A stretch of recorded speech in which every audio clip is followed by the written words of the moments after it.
Glória a Deus, glória a Deus. Paz do Senhor, igreja. Por favor, meus irmãos, queiram se assentar. A paz do Senhor também a você que nos acompanha pela internet, pela rádio também. Que possamos nessa noite aprender algumas coisas importantes acerca da palavra do Senhor, amém? Meus irmãos, eu gostaria de pedir para os irmãos abrirem no livro de Mateus, capítulo 16. Por favor, meus irmãos.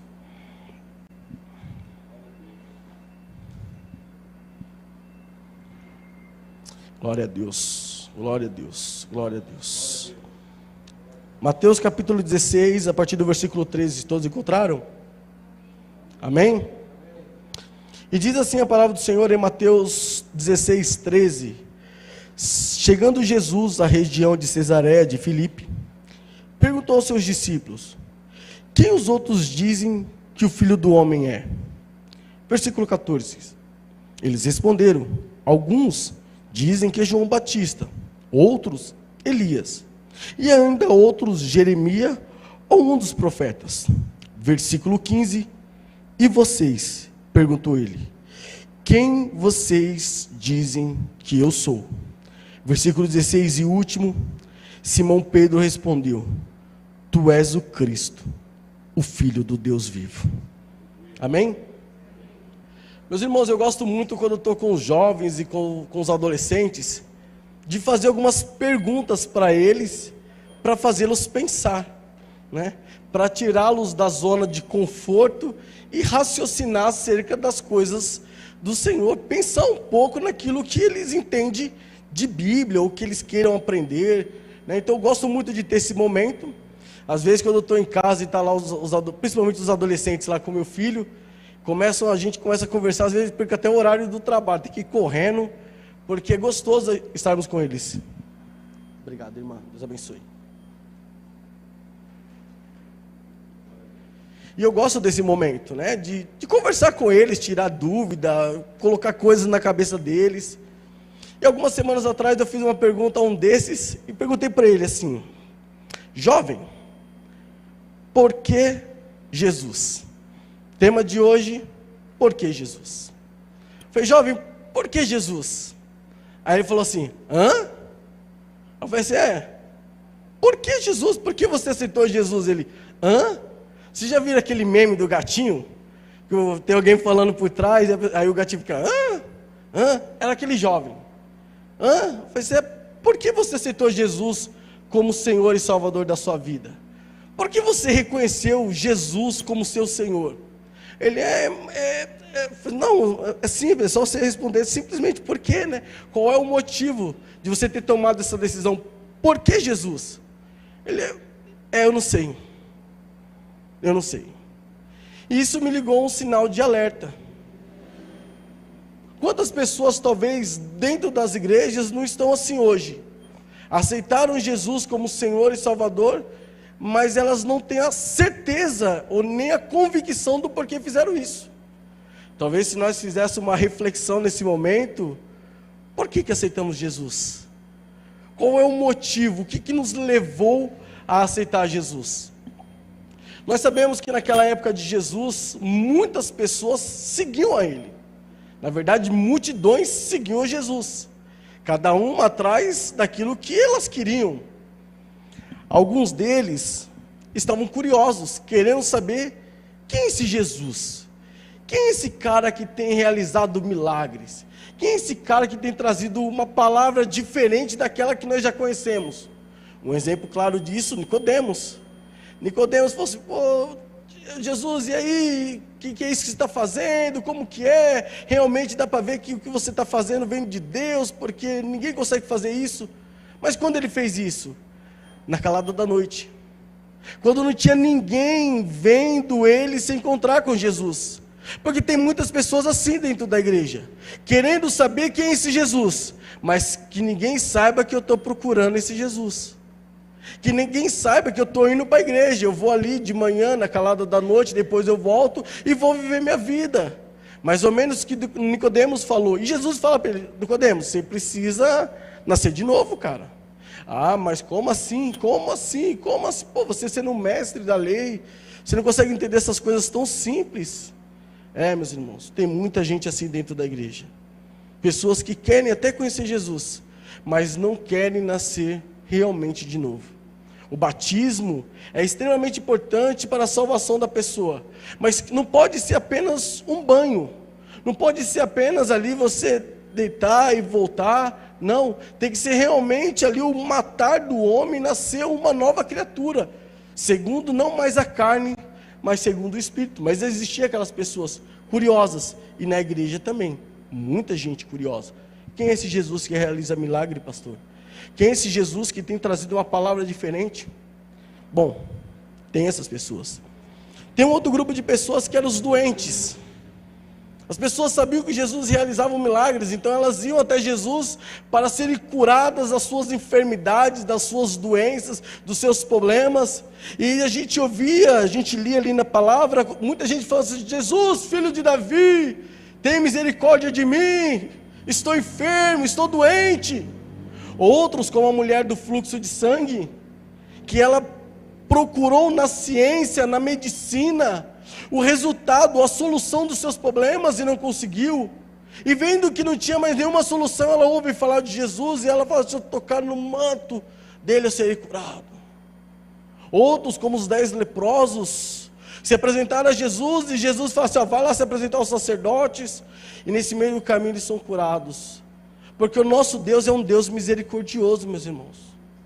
Todo aquele que realmente busca o Senhor tem misericórdia para curar. Oramos há pouco aqui por algumas pessoas, e em nome de Jesus eu creio, como o pastor falou, essas pessoas estão sendo curadas nesse momento. O Senhor está derramando da presença e da glória dEle, não porque nós somos bons, mas porque Ele é misericordioso. Porque a misericórdia do Senhor, Ele não fica fazendo distinção de pessoas. A misericórdia do Senhor é para todos. Então Ele curou essas pessoas, Ele sarou essas pessoas, Ele restaurou a vida dessas pessoas. Mas como aqueles 10 leprosos que foram curados, apenas um retornou. Apenas um entendeu o que era aquele milagre de Jesus em sua vida. Muita gente está assim, vem para a igreja porque está enferma, porque está doente, porque está com problema. E Jesus restaura, cura, liberta, transforma. E uma vez que ela está curada de todos esses problemas, ela fala assim: eu não preciso mais de Jesus. Eu não preciso mais desse Deus, agora eu posso ir viver minha vida. Eu posso curtir a minha vida. Quantas pessoas não estão assim dentro das igrejas? Havia um outro grupo que era aqueles que eram necessitados, né? E um dia Jesus vai lá e faz um grande milagre. Pega 5 pães e 2 peixinhos, ora, abençoa e dá para a multidão. 4.000 homens ali, fora mulheres e crianças. É que não tinha eu e o pastor Jacques. Cadê o pastor Jacques? Não tinha eu e o pastor. Se tivesse eu e o pastor Jacques, nós ficava uns 10 cestos. Os outros 2 a gente dava conta ali, né? Mas as pessoas olhavam aquele milagre de Jesus e falavam: que coisa maravilhosa. Aí no dia seguinte elas estavam atrás de Jesus de novo. Por quê? Não porque aquilo que Jesus falou, não porque Jesus estava ensinando, não porque Jesus estava trazendo as boas novas, mas porque elas estavam sedentas. Há um nicho, hoje algumas igrejas acharam esse nicho de pessoas que querem Jesus, não por aquilo que Ele é, mas por aquilo que eles podem dar. Então elas chegam nas igrejas, muitas vezes quebrados, sem dinheiro, necessitados, e eles falam assim: olha, faz aí um voto, você não tem nada, mas o que você tem, pega lá sua TV, sua geladeira, pega lá o que você tiver na sua casa, traz aqui, vende, traz aqui, e Deus vai restaurar, Deus vai dar 100 vezes mais. E as pessoas, porque querem isso, muitas fazem.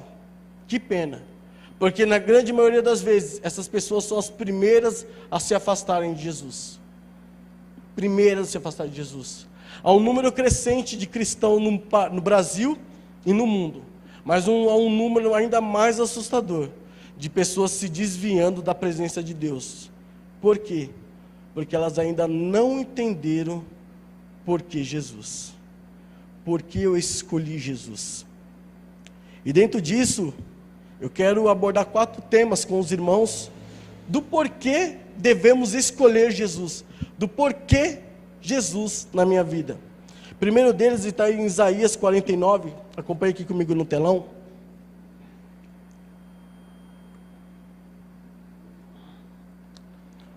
Aí, meus irmãos, colocar aí? Deixa aí.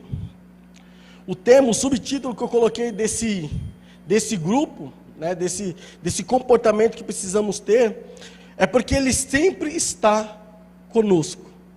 O nosso Deus sempre está conosco. Há um número muito grande de pessoas hoje solitárias, sozinhas, pessoas que estão muitas vezes rodeadas de pessoas, mas sozinhas por dentro. Estão em festas, em baladas e fingem uma alegria que não existe. E quando vai ver, quando chega na sua casa, há choro, lágrimas e sofrimento. Quantos e quantos jovens vivem a sua vida aí, vivendo como se nada fosse acontecer, mas quando chegam em casa estão sempre tristes. Há um número crescente também de jovens se suicidando. Por quê? Porque se sentem sozinhos, porque se sentem abandonados, esquecidos, achando que ninguém gosta deles, ninguém se preocupa com eles. Isaías 49, versículo 15 e 16 diz: será que pode uma mãe esquecer do seu bebê que ainda mama, e não tem compaixão do filho que gerou? Embora ela possa se esquecer, eu, o Senhor, não me esquecerei de você. Versículo 16, veja, eu gravei você nas palmas das minhas mãos, seus muros estão sempre diante de mim. O Senhor nunca, nunca, nunca se esquece de nós. Pode acontecer o que for, meu irmão, minha irmã, o Senhor sempre está conosco. Nós estamos escritos na palma da mão do nosso Deus. Ele está conosco todo o tempo, em todo instante e em toda situação. Às vezes nós estamos nos achando sozinhos, mas não devemos ser assim. Por quê?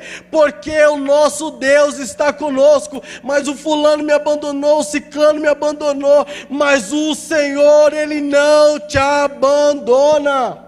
Hebreus capítulo 13, versículo 5, a parte B do texto diz: nunca o deixarei, nunca o abandonarei. O Senhor nunca vai te deixar, o Senhor nunca vai te abandonar. Ele é o seu Deus que anda com você em todo o tempo. Mas Marcel, a minha mãe me abandonou, meu pai me abandonou, minha esposa me abandonou, meu marido me abandonou, os meus filhos me abandonaram, mas o Senhor não te abandona.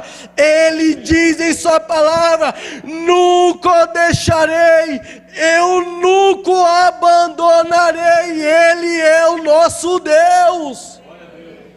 Ele é o nosso Deus. E para corroborar com essa palavra, Mateus 28, 20, acompanha aqui comigo no telão, parte B também do texto, diz: e eu estarei com vocês até o fim dos tempos. Quando o Senhor estará conosco? Todos os dias, em todos os momentos, em todas as horas, o Senhor está conosco. Quando você acorda, o Senhor está com você. Quando você sai para trabalhar, o Senhor está com você. Na sua jornada de trabalho, o Senhor está com você. Quando você está voltando para sua casa, o Senhor está com você. Quando você vai dormir, o Senhor está com você. Em todo o tempo, eu estarei com vocês até a consumação dos séculos. A palavra de Deus nos diz. Quando você está alegre, o Senhor está com você. Quando você está conquistando coisas, o Senhor está com você. Quando você está sendo abençoado, o Senhor está com você. Mas quando você está triste, o Senhor também está com você. Quando você está doente, o Senhor está com você. Quando você está passando por alguma necessidade, o Senhor está com você. Quando o sol brilhar na sua face e resplandecer a glória de Cristo através de você, Ele está com você. Mas quando as mais densas trevas também te cercarem, Ele também estará com você. Salmo 23, versículo 4, acompanhe aqui comigo no telão. Davi escrevendo: mesmo quando eu andar por um vale de trevas e morte, não temerei perigo algum. Mesmo quando eu andar por um vale de trevas e morte, não temerei perigo algum. Por quê? Porque tu está comigo, o Senhor está conosco, a tua vara e o teu cajado me protege. Ainda que a morte esteja nos cercando, a palavra de Deus vem dizendo: eu estou com você. Mesmo no vale de sombras e trevas, Eu estou com você, não importa quão grande seja a nebulosidade daquele dia, quão difícil está sendo aquele dia, o Senhor está com você, te protegendo, ainda que a tempestade esteja batendo no seu barco, Ele fala, eu estou no seu barco, eu posso estar em silêncio, mas eu estou dentro do seu barco, eu estou andando com você, eu estou cuidando de você, em nome de Jesus, irmãos, saibam disso, o Senhor está com vocês todos os dias, Ele nunca te abandona, Ele nunca vai te deixar, a palavra dele nos garante isso. Por que Jesus? Porque Ele está sempre com a gente. Segundo ponto, não há outro igual a Ele.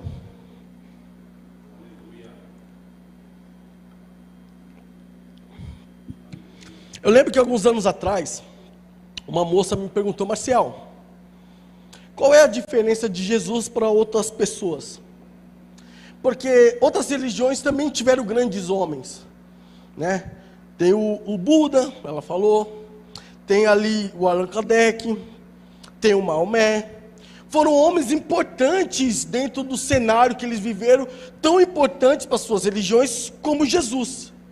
O que diferencia de Jesus dessas pessoas? Eu falei, excelente pergunta. Esses homens foram pessoas importantes. Esses homens foram pessoas que marcaram a sua geração, positivamente ou negativamente. Nós não podemos deixar de reconhecer a importância que essas pessoas tiveram. Todos eles foram importantes. Mas tem uma coisa, todos eles, inclusive Jesus, morreu. Todos morreram. Aí eu falei para aquela jovem, sabe qual que é a diferença de Jesus para todos esses? Que todos esses que você citou ainda estão na sepultura. Mas o nosso Deus não. O nosso Senhor Jesus, Ele ressuscitou. Atos capítulo 3, versículo 15, acompanhe aqui comigo no telão, diz, vocês mataram o autor da vida, mas Deus o ressuscitou dos mortos, e nós somos testemunha disso. Marcos capítulo 16, versículo 6, acompanhe aqui também, não tenham medo, disse ele, vocês estão procurando Jesus, o Nazareno, o anjo falando, que foi crucificado, Ele ressuscitou, não está aqui, veja o lugar onde Ele estava. Meus irmãos, sabe qual é a diferença de Jesus para todos os outros? Todos morreram, estão esperando o seu dia do julgamento, mas Jesus não, Ele ressuscitou, a morte não pôde com Ele, a morte não segurou, não teve como ela prender, ela tentou segurar Jesus, mas Jesus é mais poderoso do que a morte tentou prendê-lo, mas Ele vive, Ele morreu, mas ao terceiro dia, Ele ressuscitou, e vive para todo sempre. Atos capítulo 1, versículo 18 diz, eu sou aquele que vive, estive morto, mas agora estou vivo para todo sempre, e tenho as chaves da morte do Hades. Todos morreram e esperam julgamento, mas o nosso Deus não. O nosso Senhor, aleluia, Ele vive. Ele vive, nós não servimos a um Deus que ainda não está esperando ali na sepultura, não. Ele vive, e vive para todo sempre. Atos capítulo 2, versículo 24 diz, mas Deus o ressuscitou dos mortos, rompendo os laços da morte. Por quê? Porque era impossível que a morte o retivesse. Era impossível que a morte o retivesse. Nós não servimos a um Deus que tem boca, mas não fala, que tem olho, mas não enxerga, que tem ouvidos, mas não ouve, que tem pés, mas não anda, que tem mãos, mas não apalpa. Ao contrário disso, nós servimos a um Deus poderoso, que escuta nossas orações, que olha para nós todo o tempo, que está andando conosco em todos os momentos, que está com as suas mãos estendidas, curando, restaurando, transformando. Esse é o nosso Deus, esse é Jesus. Jesus é diferente de todos, porque Ele vive, e Ele está aqui hoje. Eu não posso vê-lo, Marcelo, mas nós podemos senti-lo, se nós tivermos o nosso coração aberto, e falar, Senhor, toque em mim, as suas mãos nos tocam, Ele cura, restaura. Jesus está aqui nessa noite, meus irmãos. Maomé morreu e está morto. Allan Kardec morreu e está morto. Buda morreu e está morto. Mas Jesus morreu. Sim, ele morreu. Mas ao terceiro dia a morte não pôde retê-lo. A morte não pôde segurá-lo. A morte não pôde prendê-lo. Ele está vivo e tem a chave da morte do Hades. Ele é poderoso. Aleluia! Nosso Deus vive. Por que Jesus? Porque Ele é diferente. Ele vive e vive para todo sempre. Terceiro ponto. Por que Jesus?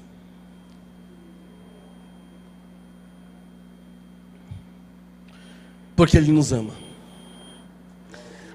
Sabe, essa questão de amor nos dias de hoje está sendo tão complicado, né? A palavra de Deus nos diz que no final dos dias, o amor acabaria, as pessoas não teriam mais amor umas para com as outras, não teriam mais amor para com Deus. As pessoas, nos dias de hoje, é terrível as coisas que acontecem, e às vezes de pessoas que a gente jamais esperaria.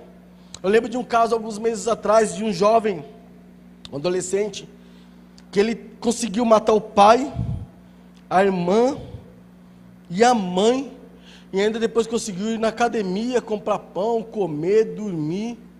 Meu Deus! Onde está o amor? Onde está o amor no século de hoje? As pessoas procuram o amor. Na verdade, as pessoas estão sedentas pelo amor, mas elas não estão conseguindo encontrar porque estão procurando no lugar errado. Porque elas ainda não conheceram verdadeiramente Jesus. Ele é o amor. João capítulo 3, versículo 16 diz: porque Deus tanto amou o mundo, que deu seu Filho unigênito, para que todo aquele que nele crê não pereça, mas tenha a vida eterna. Meu irmão, que coisa é esse amor de Cristo, né? Quem faria isso? Para você pensar. Você poderia falar assim: o marido tem que fazer pela sua esposa, a Bíblia diz, né? Se for preciso morrer pela esposa, amém? Os pais, muitos morreriam por seus filhos. Mas você teria coragem de morrer por alguém que você não conhece? Por alguém que você sabe que te odeia, que nega você, que fala mal de você, pessoas que cuspiram em você, que te chicotearam, pessoas que fizeram de tudo contra você. Você ainda teria coragem de morrer por essas pessoas? O nosso Jesus teve, porque Ele nos ama. Ele nos ama. 1 João capítulo 4, versículo 9 e 10 diz: foi assim que Deus manifestou o seu amor entre nós. Enviou seu Filho unigênito ao mundo, para que pudéssemos viver por meio dele. Nisso consiste o amor. Não que nós tenhamos amado a Deus, mas em que Ele nos amou e enviou seu Filho como propiciação pelos nossos pecados. O amor do nosso Senhor é tão grande, tão grande, tão grande, que Ele não se importou com nada. Ele não se importou com os pregos da cruz. Ele não se importou com a coroa que estava em sua cabeça. Ele não se importou em ser xingado, humilhado. Ele não se importou em ser levado para o Gólgota. Nada disso Ele se importou. Porque quando Ele estava passando por aquele momento, Ele olhava para mim e para você e dizia: há um povo que eu amo, há um povo que vale a pena eu sofrer todas essas aflições, porque eu amo. Meu irmão, Deus te ama tanto, a ponto de dar a sua vida por amor de nós. Sabe, parece assim algo bobo, né? Parece assim, puxa vida, o que é esse amor de Cristo? É um amor que nós mesmos não conseguimos entender. Nós mesmos não conseguimos fazer. Em João capítulo 15, versículo 13, ninguém tem maior amor do que aquele que dá a vida pelos seus amigos. Ele deu a vida por você, Ele te ama. Ele te ama, o amor ágape, o amor que a gente nunca vai conseguir. A gente nunca vai conseguir amar a Cristo como Ele nos amou. Por mais que nós venhamos a tentar, lutar, batalhar, buscar, ler a Bíblia, orar, jejuar, nunca conseguiremos chegar ao amor de Cristo. Nunca. O amor que Ele teve por nós. Meu irmão, em nome de Jesus, não se preocupa se ninguém te ama. Não se preocupa se ninguém dá atenção para você. Se o seu casamento não anda tão bem. Se a vida com seus filhos não anda tão bem. Se lá no seu trabalho as coisas não andam do jeito que você queria. Sabe que existe um Deus que te ama a ponto de se destituir da sua glória. Filipenses capítulo 2, versículo 5 diz: seja a atitude de vocês a mesma de Cristo Jesus, que embora sendo Deus, não considerou que o ser igual a Deus era algo que deveria apegar-se, mas esvaziou-se a si mesmo, vindo a ser servo, tornando-se semelhante ao homens, e sendo encontrado em forma humana. Humilhou-se a si mesmo e foi obediente até a morte, e morte de cruz.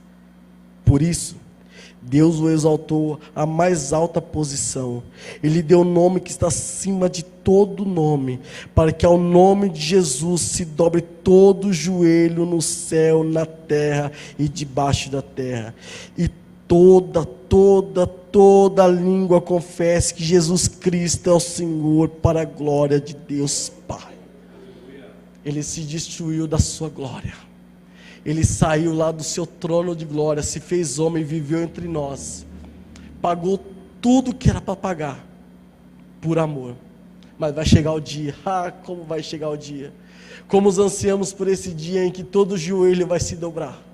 E toda língua, quem ama, quem não ama, quem crê, quem não crê, quem busca, quem não busca, quem odeia, quem não odeia, toda língua e todo joelho vai ter que dizer: Jesus Cristo é o Senhor. Nós amamos a um Deus que se destituiu da sua glória, que se humilhou, se fez homem, viveu entre nós, morreu na cruz, mas vai chegar o dia que todas as pessoas vão ter que dizer: esse é o Senhor, Ele é poderoso, Ele é o nosso Deus, e Ele fez tudo isso por amor a nós.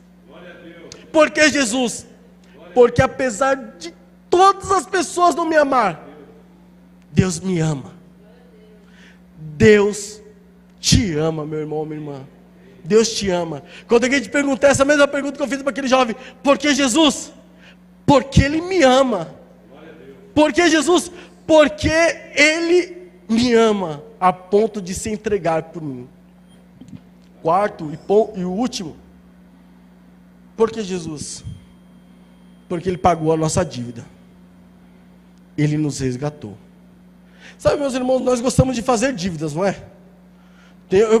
Eu particularmente conheço alguém que gosta de fazer dívida.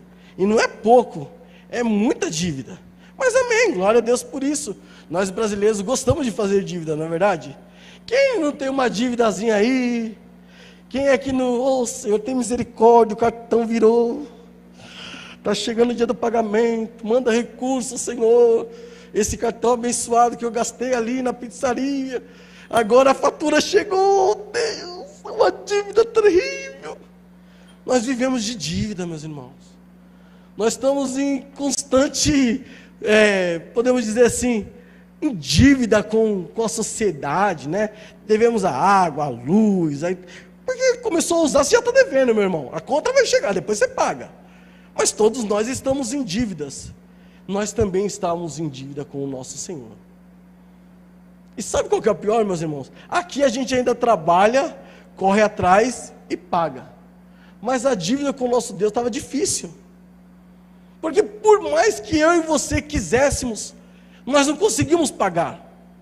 Sabe, é uma dívida, que é aquele copo com água que encheu, e aí no lugar da gente tirar um pouquinho, não, vai jogando mais água ainda, vai enchendo mais. É as nossas vidas, nós estávamos em dívidas com nossos pecados.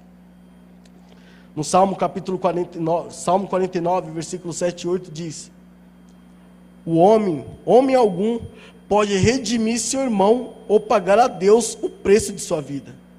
Pois Deus o resgatou de uma vida, pois o resgate de uma vida não tem preço, não há pagamento que o livre. Meu irmão, por mais que tenha dinheiro, pode ser a pessoa mais rica da face da terra, não consegue pagar a nossa dívida para com Deus, não consegue.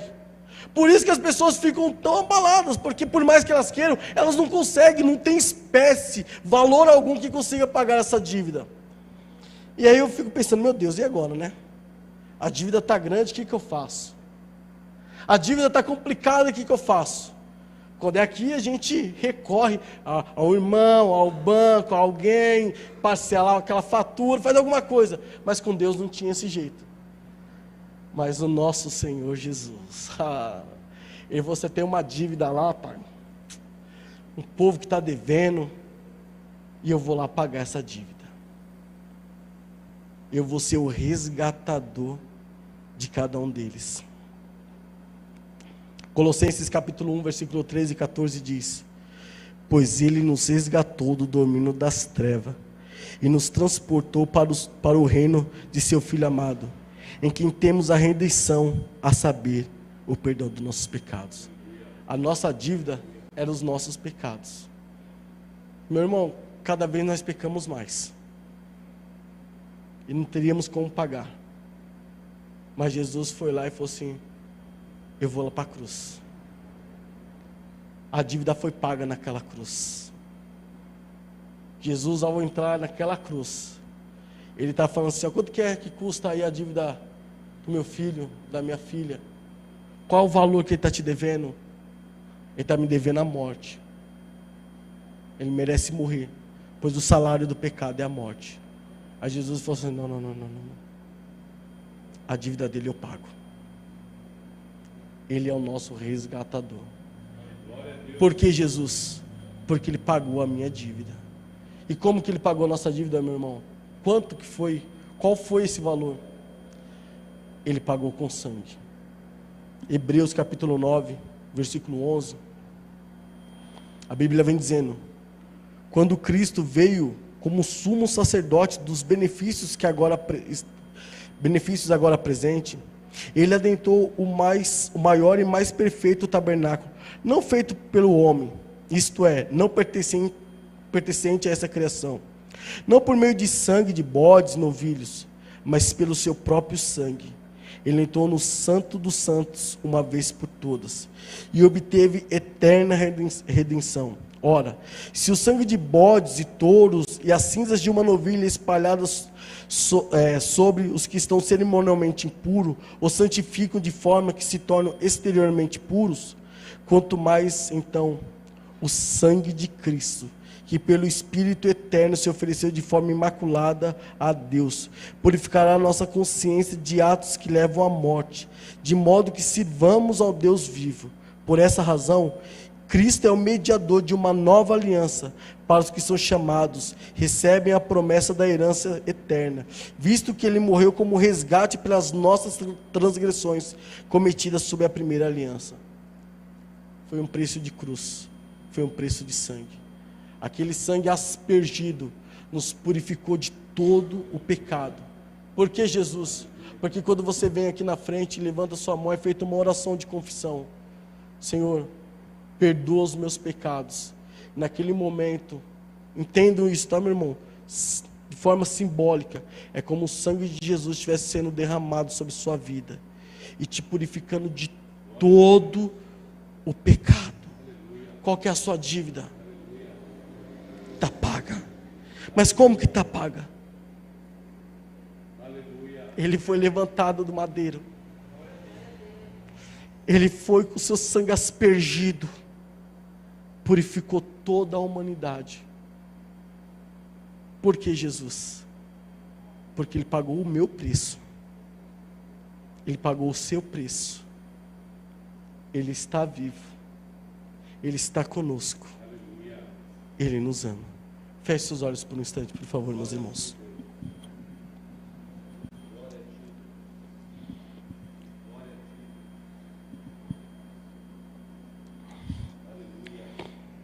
Reflita por um instante, meus irmãos. Por que você aceitou Jesus?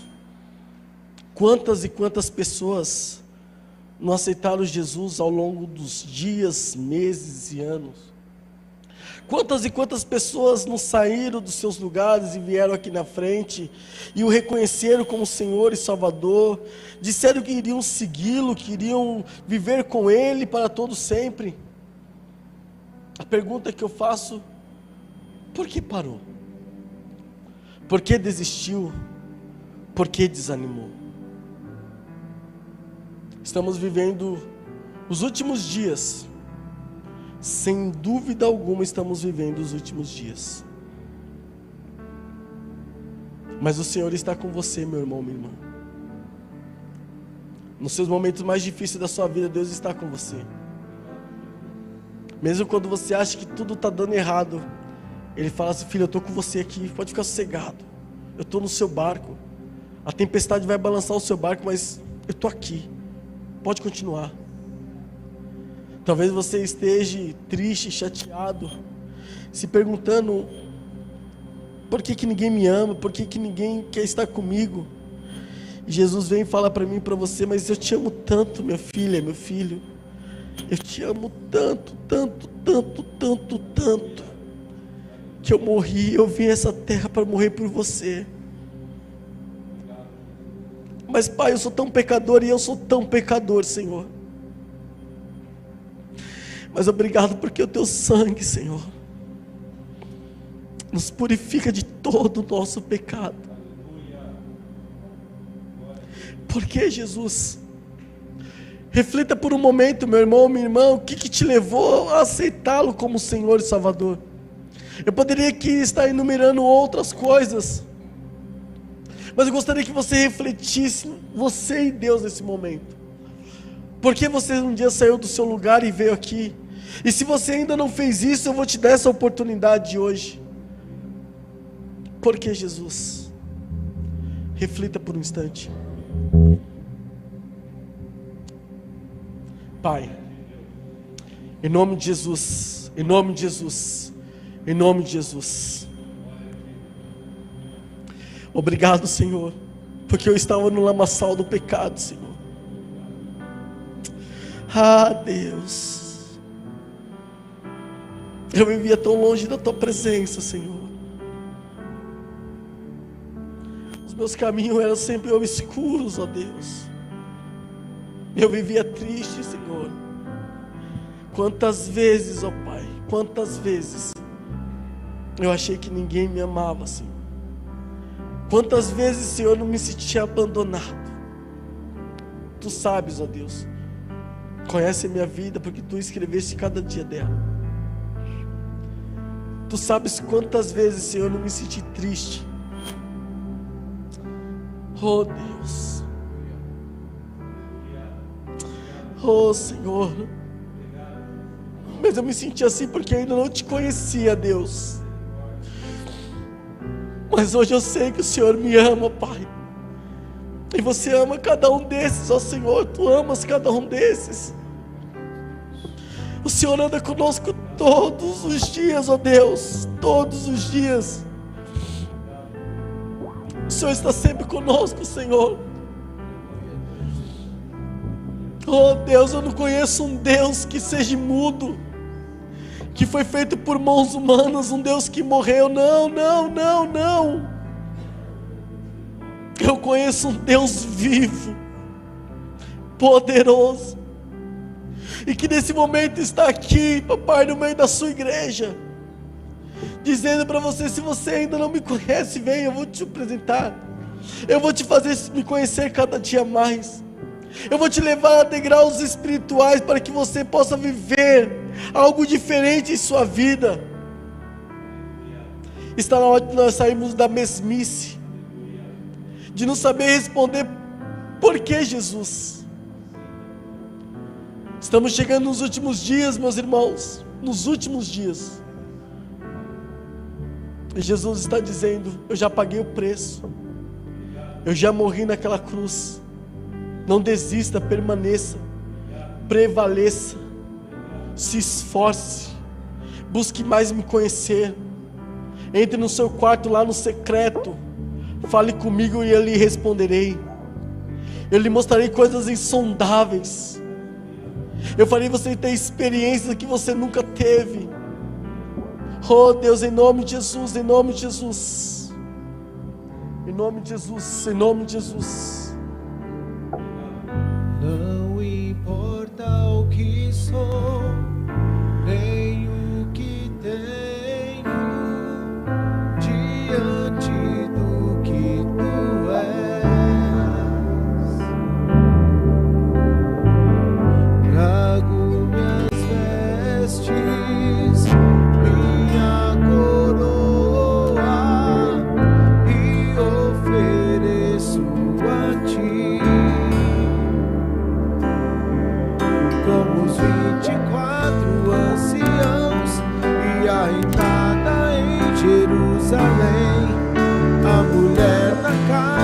de Simão, eu me lanço aos teus pés.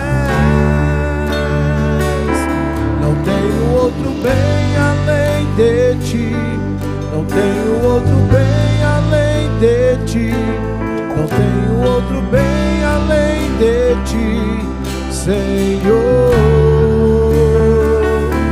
Não tenho outro bem além de ti, não tenho outro bem além de ti, não tenho outro bem além de ti, Senhor.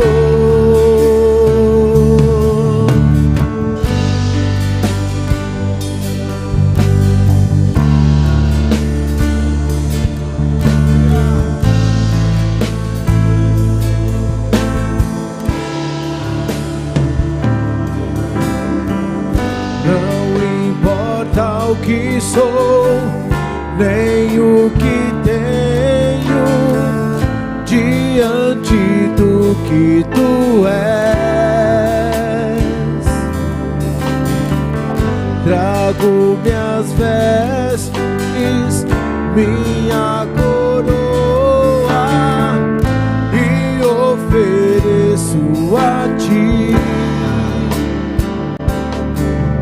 Com os 24 anciãos e a entrada em Jerusalém, a mulher na casa de Simão, eu me lanço aos teus pés.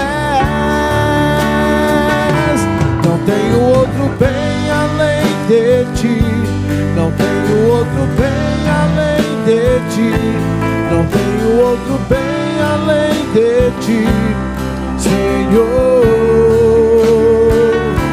Não tenho outro bem além de ti, não tenho outro bem além de ti, não tenho outro bem além de ti, Senhor.